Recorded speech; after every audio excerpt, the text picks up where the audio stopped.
ఇటు వచ్చి ఒక 5-6 దారులు మనకు ఒక దగ్గర జంక్షన్ లాగా వస్తాయి. అప్పుడు ఎటువైపు వెళ్ళాలో తెలియనటువంటి ఒక సందిగ్ధ పరిస్థితి వస్తుంది. ఒకసారి ఇటు పోయి చూద్దాం, ఓహో ఆడికి పోయినాం ఇది కాదు, మళ్ళీ ఇంటికి వచ్చి మళ్ళీ ఇటు పోయి చూద్దాం ఇది కాదు, ఇట్లా ఉండదు. లైఫ్లో రిహార్సల్స్ ఉండవు, అంతా ఎవ్రీ మినిట్ లైఫే.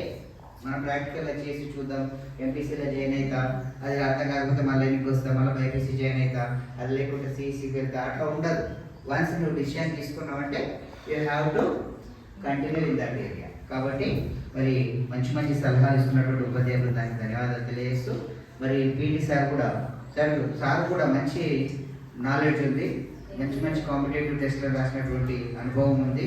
మరి పిల్లలు ఎట్లా ప్రిపేర్ అయితే భవిష్యత్తులో నిలదొక్కుంటారో మరి చక్కని సూచనలు ఇస్తూ, మరి మీ సైడ్ ఏమన్నా పీటీ రూట్లో రావాలంటే వాళ్ళు ఏం చేయాలి, దానివల్ల వాళ్ళకి ఏం భవిష్యత్తు ఉంటుందో చెప్పాల్సిందిగా నేను పీటీ సార్ రిక్వెస్ట్ చేస్తాను.